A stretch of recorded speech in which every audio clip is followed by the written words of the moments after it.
Everybody, Highlander. I'm not wearing my glasses. It's not because I have contacts now, but I just didn't put on my glasses. Today is my birthday. Today, November 2nd, 1971 is when I was born. It's 2019 now. And it makes me 48 years old. So you don't have to do the math. I did it for you right there.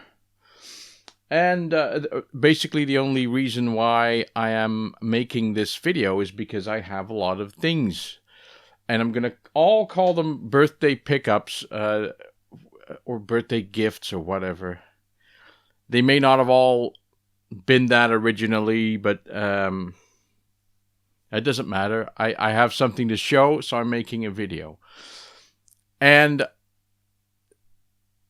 well, that got me to thinking, basically, because I need a reason to make a video, so I've got stuff that's easy.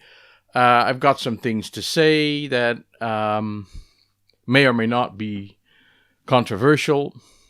Who knows? I don't script these videos. I have done some scripted videos, as you may have noticed, and they have gone down pretty well. And I'm with the viewers, I mean, or some viewers at least. They're getting quite a lot of views, and I get a positive feedback from people, and I enjoy making them, which is the most important. I always thought, and that was based on earlier tries, I always thought it would be very difficult to do, but for some reason, one time I just started writing stuff, and came out pretty well. I thought it's difficult to sound natural when I'm reading things. Even in the last video that I did, which was also heavily scripted, I attempted to, at the end, just sit there and say things, and I couldn't, simply because I'd written it down. It makes it very difficult to sound natural. I don't know what it is. Getting out of this sweater, it's warm.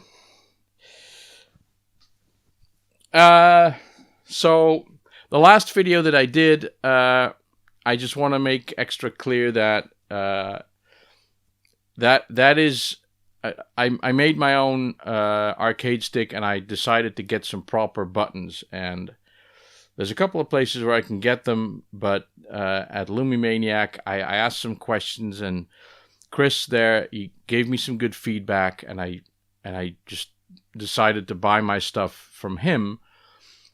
And we sort of got to talking, because I said to him, let me show you what I've made. And he said, well, it's always nice to see. And I sent him the pictures afterwards of that thing was sitting under my VR glasses, whatever. I still need to make a video on that, which I will do. Anyway, we got to talking, and he said, well, would you be interested in making instructional videos or at least informative videos for my customers, so that I don't have to explain everything to them, and I have a resource to point to. And he said he didn't feel comfortable making videos of his own, so I said, sure, and he sent me those buttons to use, and I sent them back. So it's like unsponsored. I'm not getting paid. I'm just doing it for the fun of it. And I made clear to Chris, if I'm going to do this and I want it to be my opinion, he said that's fine, just go ahead. And but it turned out to be informative more than a review. It's just I was happy with the result. It was sort of an experiment, but it looks like we're gonna do some more of those videos. So we'll see how. I think it's interesting. We're trying to build up to making an actual arcade cabinet, so that we've covered all the bases of what you need. But that goes farther than just buttons. It's and joysticks. It'll be audio. It'll be team molding. It'll be connection stuff and power supplies and all that. So there's a lot of stuff that I don't know about, but I'll learn. make a video and make everybody happy, hopefully. Anyway, that may... I'm going to try and not make that like the mainstay of this channel, because I also want to make videos like these, and I want to make streaming videos and Commodore 64 videos and all that. So I'll still be doing that because I like it, and I'll do scripted reviews of games which I happen to run into and think, oh, that's cool, and I'll do those. So yeah. Well, let's just do some pickups because I have them. Well, for some reason, I've been playing Ghostbusters on the Commodore 64. I figured out some things that I didn't know when I was a kid and playing that game, and for some reason, Ghostbusters sort of resonated for a while with me, and again, and I bought Tobin's Spirit Guide, and then someone mentioned Ghostbusters, the video game on PS3, which has 2 versions, and one of which has the film, the movie in DVD and Blu-ray, which I got. I ended up buying this from CEX, which I think is my first CEX purchase, or perhaps the second, but this one, it's a bit of a letdown. I mean, the game's fine, but the cover is in French, SOS Fantôme, which wasn't in the description, it wasn't in the pictures. I just ordered Ghostbusters for the PS3, and I got this, so really, I paid $20. The game's fine, plays in English again, no problem. I should send it back, but I won't. I don't want the hassle, and I got the game anyway. But then that right at that moment, I guess there was some sort of Ghostbusters vibe going around, because I didn't even know that there was a remaster of the game, which I got as well. Also $20 used. This is from people who play games, and as soon as they finish them, they just sell them again, which is, I think, a great way to prevent becoming a hoarder or a collector. So this Ghostbusters on the PS4, also $20, and this is just the proper English one.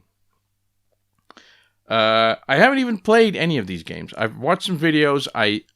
It's the thing that makes these games special is that it's got the voice actors are the actual actors from the movie, so that links it to the original Ghostbusters franchise, and I have something with this, with the movie, and it's one of those movies that I can keep watching, and I can keep wondering about stuff. There's this scene, and I'm gonna splice the scene into this video. There's this scene where I want to call him, where Ray tries to explain how things work in the real world, like in the commercial sector. What does he call it? Well, anyway, he says, like, I've been out there and they expect results. And then Venkman responds in a certain way, and I'll splice it in here. See if you can figure out what I mean. I've worked in the private sector. They expect results. For whatever reasons, Ray, call it fate, call it luck, call it karma. I believe that everything happens for a reason. Did you hear that? I'm not sure if this was intentional or not, but Bill Murray, when he delivers his line, he says, call it luck, call it fate, call it karma. He's sort of singing it, but it sounds like he's singing it because of the background music is in tune with what he's saying, and that makes it musical. I wonder if it would sound musical if the background music wasn't there, but it sort of feels like Bill Murray, being the character that he is, he just did that. And then on the editing table, they thought, let's add a little music to this and make it sound musical. But that moment, am I the only one? I don't know. I thought that was fun, and it's stuff like that in the movie. The other thing that I always wonder about is at the end scene after the Marshmallow Man has exploded and everyone is covered in a thick layer of foam. Everyone is covered except Venkman. Venkman has a little thing on his shoulder, and why is that? Did he just say, I'm not going to be covered in that shit? Forget it. I'm not doing it. It's not in my contract, or what? Maybe it's because he had like another scene afterwards and he couldn't be covered in that. I don't know. Stuff I wonder about.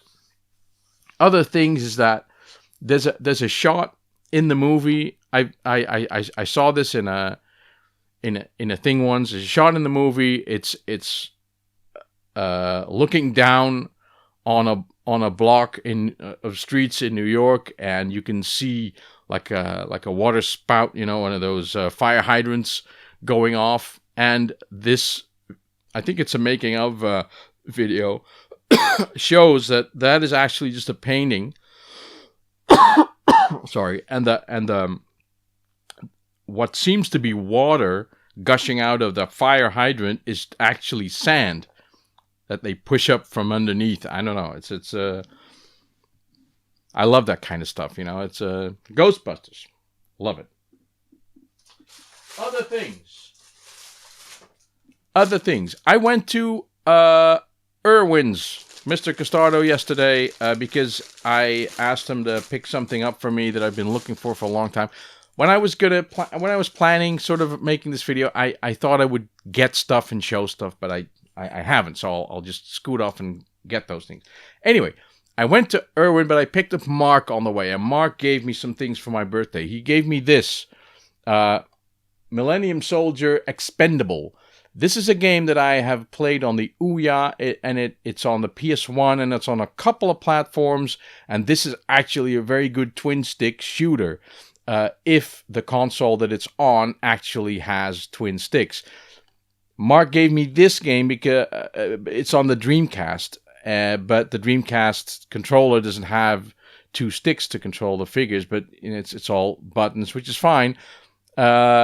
But I want to thank Mark for thinking about me and giving me this game.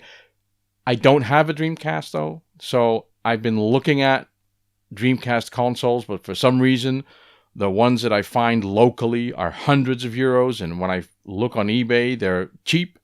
So I don't know what to do. I wouldn't know where to put another console at the moment. So I have a Dreamcast. If you feel like donating anything to this channel, donate a Dreamcast. He also got me for the Wii U. I collect games for the Wii U. The Legend of Zelda Wind Waker HD. I played Wind Waker, I think, on the 3DS for a bit until I got stuck and I stopped.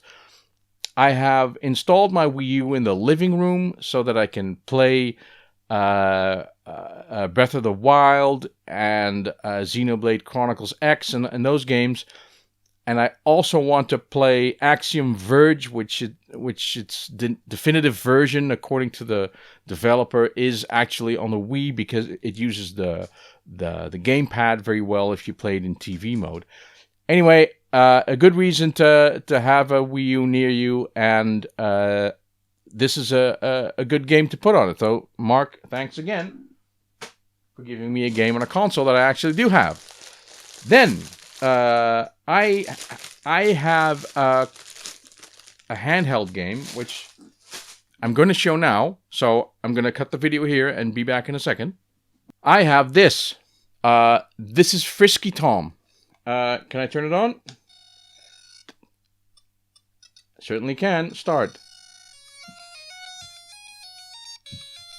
And it's Frisky Tom, and this is one of those VCD games. Very good game. One of those VCD games, and it's a port, I suppose, of an arcade game. In some countries, it's called Pipe Mania. I think in Japan, it was just called Frisky Tom. It's called Frisky Tom here, but it's a bit awkward when you Google Frisky Tom and you get, like, homoerotic imagery of Toms who are frisky, but I guess the frisky in this game refers to the nude girl that shows up in the bathtub when you manage to to repair all the pipes that the rats are trying to destroy. Anyway, I know that there is a game on the Super Famicom. It's a collection. It is the Nichibutsu Arcade Classics collection on the Super Famicom. Now, I have a Super Famicom because I won it from Cajones del Oro, Daz, a long, long time ago. He had a competition where you had to do something that put a lump in his throat, and I'm ace at that, so I put a big fat lump in his throat, and I won the competition, and I won Super Famicom, which is sitting right over there. And I'm slowly collecting games for it. And I knew that this Frisky Tom game was on here. Now, Erwin actually went to Blackpool. So I asked Erwin, if you're there and you see this game, would you please pick it up for me? And he did. And when I visited him yesterday, he had discovered by that time that it was actually my birthday today. And he said, well, please accept it as a birthday gift. So, Erwin, thank you very, very much. The game is super complete. It has everything in it. The box is amazing because the box is amazing. Do I want to open it? I don't want to open it. Anyway, I've looked inside. It's got the manual in Japanese and in color, registration card, a warning card, the insert, plastic insert, and the game is in a little baggie. And I haven't played it yet. And it's got a couple of games on it because it's got Moon Cresta, Crazy Climber, and it's got Frisky Tom. So I'm really happy with this. The arcade game has it's actually a pretty good port as well. It's what do I want to say? The game screen is a lot bigger than on the handheld game there, of course. I'm gonna get used to that. And it's got Crazy Climber. Crazy Climber is a really good game. So that is Ace. Thank you, Erwin. I was very happy with that. So that's almost all of the birthday gifts, except for this one. Oh God! My wife got me the Mega Drive Mini. Now she's already given me the C64 Mini, and now the Mega Drive Mini. I have a Mega Drive Mini. I have a Mega Drive, and I have Castle of Illusion. I have Sonic 1 and 2, and I got a few of those games that I thought, well, some games like Gainoog or Wizard of War, which is also known as. These are games that I think, wow, the Mega Drive is really, really a good platform. I'm not a big fan of the Batman games, and I'm not a big shooter fan, but it's got some really, really good ace games, and I'm slowly collecting them. So I'm already convinced of the fact that the Mega Drive, which feels like a cheap plastic piece of crap, is actually a very good console. So the Mini, it's got a lot of games on it that I would, that I really don't want to buy now, or I won't have to buy because it's got them on the Mini. And this morning I plugged it in after I got it, and I was playing Tetris. And not only was I playing Tetris, but my wife was playing Tetris. Now, she's not big on video games at all, but she was playing Tetris with me on this thing, and I think that's amazing. I love that. For all of you guys who have gaming girlfriends and gaming wives, treasure them. Be happy, because for some reason girls don't take to gaming as guys do, and you can quote me on that. There's just certain traits that are more common in men than they are in women. Try to explain that. It doesn't mean that girls don't game or can't game, but it's primarily guys. That's why cleavage works on YouTube, and I'll tell you a little story. Now, I realize a lot of you people out there are a fan of Octavius. Sorry. Sarah is her name. I'm not a big fan, although I do think that her videos are pretty well made. She puts in a lot of effort. I just don't like. Now I like cleavage just as much as the next guy, but I don't think it's fair to show your tits or your genitals or whatever to get views, and that's what happens. I mean, let's be fair. And after watching like the fourth or the fifth mention of oh no, Horace, I don't want to have sex with you. I don't want to have sex. It's sort of turned into a peep show, like a soft porn thing, and all the little boys and all the lesbian girls are getting their little boners off it, and it's fine, but it's just not for me. I don't like that. Anyway, that was ages ago.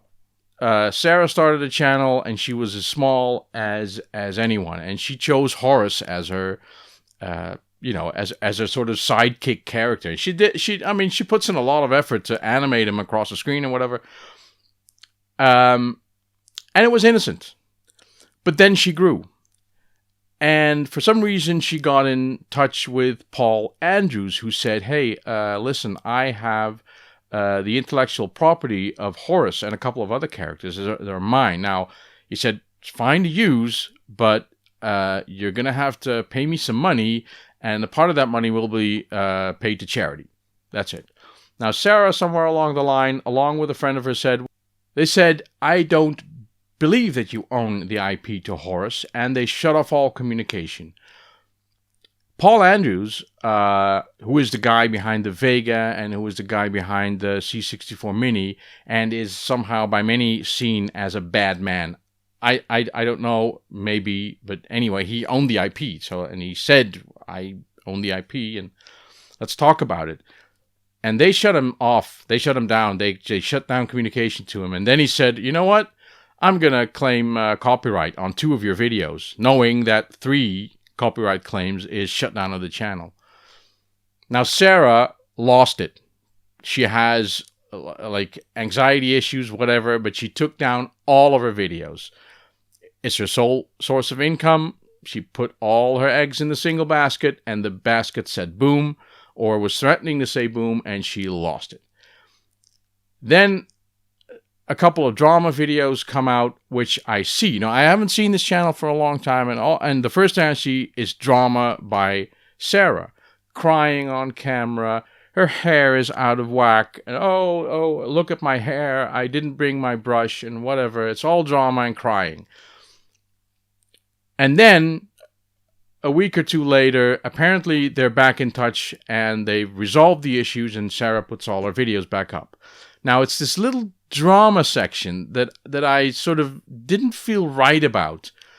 What I saw on camera was someone crying and her hair all in, oh, look at my hair. Oh, what's to keep you from running your fingers from your hair? What's to keep you from saying, oh shit, I forgot my brush, better not make a video?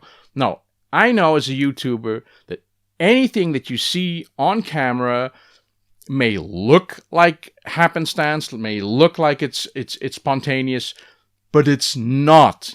Everything is planned, everything is carefully recorded, then hours are spent on editing, and then you're uploading, and you're thinking of tags, and you're making a little, you have to choose your little picture that goes up.